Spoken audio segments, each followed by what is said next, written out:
పశ్చిమాసియా ఉద్రిక్తతలకు ఇంకా బ్రేక్ పడలేదు. శాంతి ప్రయత్నాలు జరుగుతున్నా ఏవీ కొలిక్కి రావడం లేదు. ఆ యుద్ధం తాలూకు ప్రభావం కొనసాగుతూనే ఉంది. దాదాపు 2 నెలలుగా అంతర్జాతీయంగా చమురు గురించే ప్రస్తావన. వాహనాలకే కాదు, ఆర్థిక వ్యవస్థలకు ఇంధనం ఇదే మరి. అందుకే అంత కలవరం. దాదాపు ప్రతి రంగం చమురుపై ఆధారపడడం ఇందుకు ప్రధాన కారణం. వీటన్నింటిపైన ఇప్పుడు ఎఫెక్ట్ తప్పడం లేదు. ఈ జాబితాలో ఫాస్ట్ మూవింగ్ కన్స్యూమర్ గూడ్స్ ముందు వరుసలో ఉన్నాయి. అంటే నిత్యావసర సరుకుల ధరలు పోటు తప్పదన్నమాట. ముడి చమురు ధరలు పెరగడం వల్ల ఇప్పటికే ఎఫ్ఎంసీజీ సంస్థలు ద్రవ్యోల్బణంతో ఇబ్బంది పడుతున్నాయి. అందుకే ఈ మధ్య ధరలు పెంచాయి. ఇప్పుడు ఇది కూడా చాలక మళ్లీ పెంచేందుకు సిద్ధమవుతున్నాయి. ఒక్క మాటలో చెప్పాలంటే పశ్చిమాసియా యుద్ధం త్వరలోనే మన ఇంటి బడ్జెట్ లెక్కల్ని మార్చనుంది.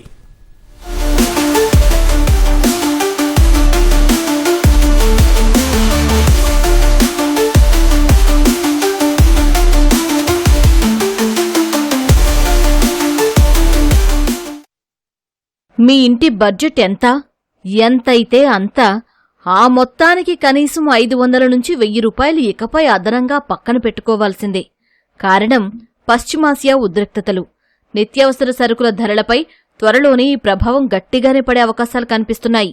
అందుకే నెలవారీ బడ్జెట్లో మార్పులు తప్పేలా లేవు. సాధారణంగా యుద్ధం మొదలైనప్పట్నుంచి అంతా చమురు గురించే మాట్లాడుకుంటున్నారు. మధ్యలో కొన్ని సందర్భాల్లో వాహనదారులు ఇబ్బందులు పడినా ఎప్పటికైతే దేశంలో చమురు కొరత లేదని అంటోంది కేంద్రం.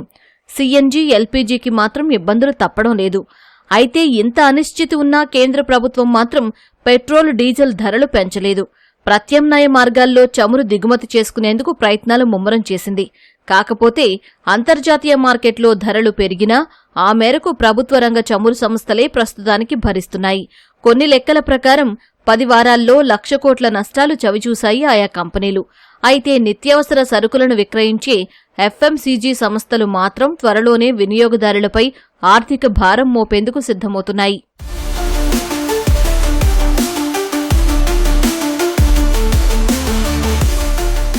ఎఫ్ఎంసీజీ రంగ వర్గాలు ప్రస్తుతం చెబుతున్న వివరాల ఆధారంగా చూస్తే త్వరలోనే ప్యాకేజ్డ్ గూడ్స్ ధరలు పెరిగే అవకాశముంది. సబ్బులు, detergents, biscuits, packaged foods, drinks ప్రియం కానున్నాయి. అంతర్జాతీయ చమురు ధరల పెరుగుదల కారణంగా ద్రవ్యోల్బణం పెరుగుతోంది. ప్యాకేజింగ్ ధరలు అధికమయ్యాయి. నిజానికి ఈ యుద్ధం మొదలయ్యాక ద్రవ్యోల్బణ ఒత్తిడి తట్టుకునేందుకు ఈ మధ్యే 3 నుంచి 5% మేర ధరలు పెంచాయి సంస్థలు. అయితే ఖర్చులతో పోల్చి చూసినప్పుడు ఆదాయం అంతంత మాత్రంగానే ఉంటోందని ఆ కంపెనీలు గమనించాయి. ఇదే పరిస్థితి కొనసాగితే ద్రవ్యోల్బణం ఇంకాస్త పెరిగి ఇబ్బందులు తప్పేలా లేవు. అందుకే మరోసారి ధరలు పెంచే యోచనలు ఉన్నాయి. త్వరలోనే దీనిపై ఓ ప్రకటన చేసే అవకాశం ఉంది. అందుబాటులో ఉన్న సమాచారం ప్రకారం ఈసారి కనీసం 3 నుంచి 7% మేర ధరలు పెంచాలని చూస్తున్నాయి. అంటే ఆ మేరకు వినియోగదారులపై భారం పడనుంది.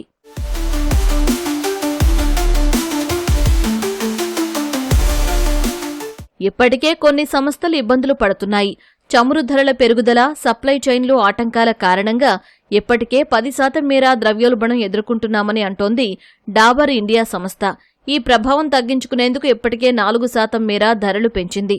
ఇక బిస్కెట్స్, బేకరీ ప్రోడక్ట్స్ తయారు చేసే బ్రిటానియా సంస్థ కూడా ధరలు పెంచేందుకు సిద్ధంగా ఉన్నట్టు చెబుతోంది.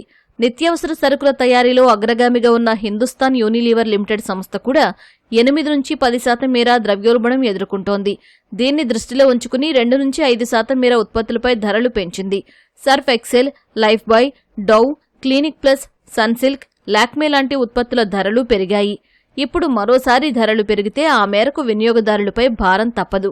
అయితే కొన్ని సంస్థలు ప్యాక్ల సైజులు తగ్గించాలని భావిస్తున్నాయి. అంటే ధర అంతే ఉన్నా క్వాంటిటీ తగ్గుతుంది. ముఖ్యంగా 5, 10, 15, 20 ప్యాక్ల సైజు తగ్గించాలని చూస్తున్నాయి.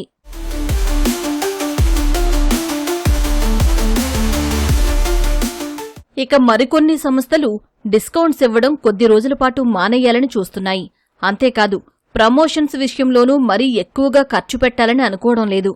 ముందు సప్లై చైన్ సజావుగా ఉండేలా ప్రయత్నాలు చేస్తున్నాయి. తద్వారా ప్రభావాన్ని కొంతవరకు తగ్గించుకోవచ్చని చూస్తున్నాయి. అయితే అటు క్వాంటిటీ తగ్గడమో లేదా ధరలు పెంచడమో ఏదో విధంగా వినియోగదారులపై ప్రభావం పడనుంది.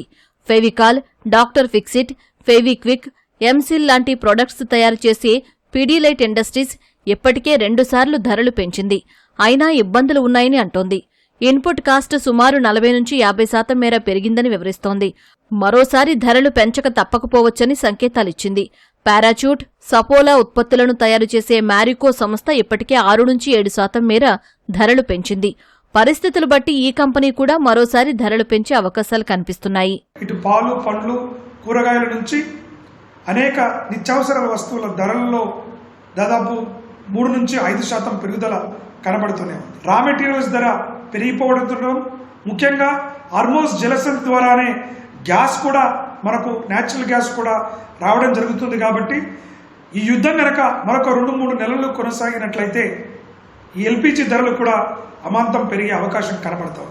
ఏ రోజైతే క్రూడ్ ఆయిల్ ధరలు పెరుగుతాయో, గ్యాస్ ధరలు పెరుగుతాయో ఆ రోజే ఈ యొక్క మనకు నిత్యావసర వస్తువులపై ధరలు ఇమ్మీడియట్గా కనబడుతుంది. ప్రజల కొనుగోలు శక్తి తగ్గిపోయి ప్రజల జీవన ప్రమాణాలు కూడా పడిపోయే ప్రమాదం, ఆర్థిక సంక్షోభం మన కళ్ళ ముందు స్పష్టంగా కనబడుతున్న సంకేతాలైతే ఉన్నాయి.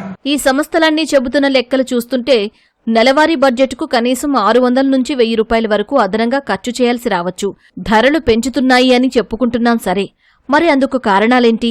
యుద్ధానికి ఈ నిత్యావసర సరుకుల ధరలకు ఉన్న లింక్ ఏంటి? ఇందుకు సంస్థలు చెబుతున్న మొదటి కారణం ముడి సరుకుల ధరలు పెరగడం. గతంతో పోల్చుకుంటే రా మెటీరియల్ ధరలు 15 నుంచి 20% మేర పెరిగాయి. ఉదాహరణకు సబ్బులు, డిటర్జెంట్స్, బిస్కెట్స్లో అత్యంత కీలక ముడిసరుకైన పామాయిల్ ధరలు పెరిగాయి. పశ్చిమాసియా ఉద్రిక్తతల కారణంగా సప్లై చైన్పై ప్రభావం పడింది. రవాణాకు ఇబ్బందులు ఎదురయ్యాయి. ఫలితంగా పామాయిల్ దిగుమతులు సుమారు 19% మేర తగ్గినట్టు అంచనా. ఆ మేరకు ఆయా ఉత్పత్తులపై ఎఫెక్ట్ పడింది. ఇక సంస్థలు చెబుతున్న రెండో కారణం అంతర్జాతీయంగా చమురు ధరలు పెరగడం. ప్యాకేజింగ్ మెటీరియల్స్ తయారీకి ముడి చమురే ముడిసరుకు అన్నది ఇక్కడ గమనించాల్సిన విషయం.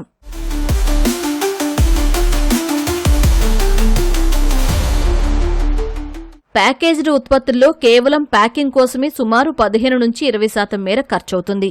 ఇప్పుడిదే మరింత భారంగా మారుతోంది. ఇదంతా ముడి చమురుతో ముడిపడి ఉన్నదే. అదెలా అంటే ముడి చమురుని రిఫైనరీలకు పంపిస్తారు. అక్కడే దీన్ని కెమికల్స్గా మారుస్తారు. ఆ ప్రక్రియలో రెసిన్స్లా తయారవుతాయి. ఇవి ప్లాస్టిక్ బీడ్స్ మాదిరి ఉంటాయి. ఈ బీడ్స్ను కరిగించి ప్యాకేజీకు తగ్గ ఆకారంలోకి మార్చుతారు. Plastic bottles, wrappers, shampoo bottles లాంటివి ఇందుకు ఉదాహరణలు. అంటే ముడి చమురు ధరలు పెరిగితే ఆ మేరకు వీటి తయారీ ఖర్చు పెరుగుతుంది. అనుగుణంగా ఆ ఉత్పత్తి ధరపై ప్రభావం పడుతుంది. ఇప్పుడు జరుగుతోంది ఇదే.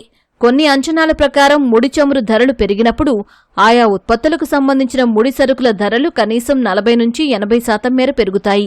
అలాంటప్పుడే సంస్థలు ఉత్పత్తుల వెయిట్ తగ్గించడమో లేదా ధరలు పెంచడమో లాంటి నిర్ణయాలు తీసుకుంటాయి. ప్రస్తుతానికి చాలా వరకు సంస్థలు ఇదే పద్ధతిని అనుసరిస్తున్నాయి. ముడి చమురు అనేది raw material for lot of industries. FMCG companies కూడా చూసుకుంటే యుద్ధం తర్వాత ఒక 3-4% ప్రైసెస్ పెంచాయి. అనాలిసిస్ ఏంటంటే 8 to 10% కాస్టింగ్స్ పెరిగింది ఆల్రెడీ. సో ఇంకొకసారి ధరలు పెంచడం అనేది కంపల్సరీ అవసరం. లేదంటే వాళ్ళ మార్జిన్స్ పైన ఈ పెరిగిన క్రూడ్ ఆయిల్ యొక్క ఇంపాక్ట్ అనేది పక్కా పడుతుంది. అప్పుడు $80-90 ఉన్న క్రూడ్ ఆయిల్ ఇప్పుడు $110 యావరేజ్కి వెళ్ళిపోయింది.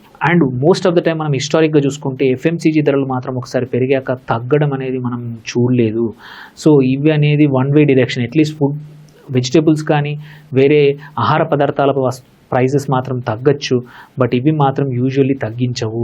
ఈ ఇబ్బందులు అంత తొందరగా తగ్గవు. ఇక చమురు ధరలు పెరగడం వల్ల రవాణాకు కూడా అధికంగా ఖర్చవుతోంది. అంతర్జాతీయ సప్లై చైన్లో ఇబ్బందుల వల్ల ఆ మేరకు ప్రభావం తప్పడం లేదు. ఇక డాలర్తో పోల్చి చూసినప్పుడు రూపాయి విలువ తగ్గుతోంది. ఫలితంగా ముడిసరుకుల దిగుమతికి ఎక్కువ మొత్తంలో చెల్లింపులు చేయాల్సి వస్తోంది. అలా ఉత్పత్తి వ్యయం పెరుగుతోంది. సబ్బులపై జీఎస్టీని గత ఏడాది కేంద్రం 18% నుంచి 5%కి తగ్గించింది. అప్పట్నుంచి ఆయా సంస్థలు ధరలు తగ్గించలేదు. వచ్చిన ఆదాయంలో కొంత భాగాన్ని బఫర్ కింద పెట్టుకున్నారు. అంటే ఎప్పుడైనా ముడిసరుకుల ధరలు పెరిగినప్పుడు ఆ బఫర్ను వినియోగించుకుంటాయి. యుద్ధం మొదలైనప్పట్నుంచి అదే చేస్తున్నాయి.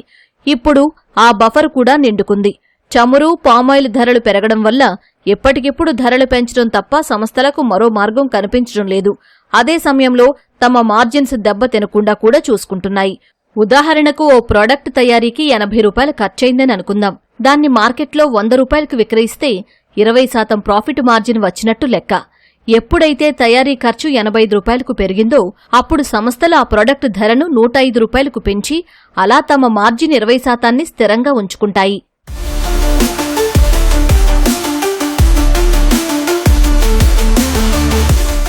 ఇప్పటికైతే సంస్థలు ధరలు పెంచాలనే యోచనలోనే ఉన్నాయి. ఎప్పుడో అప్పుడు అధికారికంగా ఈ ప్రకటన చేసే అవకాశముంది. సరఫరా గొలుసులో ఇబ్బందులన్నీ తగ్గిపోయి మళ్లీ ముడి చమురు విరివిగా లభిస్తే తప్ప ఇప్పట్లో ధరలు మామూలు స్థితికి వచ్చేలా కనిపించడం లేదు. అదంతా జరగాలంటే హొర్ముజ్ జలసంధిలో మునుపటిలా రవాణా ఊపందుకోవాలి. అదే సమయంలో మన కరెన్సీ కూడా బలపడాలి. తద్వారా ఇన్పుట్ కాస్ట్ తగ్గుతుంది. తద్వారా తయారీ ఖర్చు తగ్గి ధరలు తగ్గుతాయి. ఇవన్నీ ఒకదానితో ఒకటి ముడిపడి ఉన్న అంశాలు. ఇదంతా జరిగే వరకు వినియోగదారులు ఆ భారాన్ని భరించకైతే తప్పదు.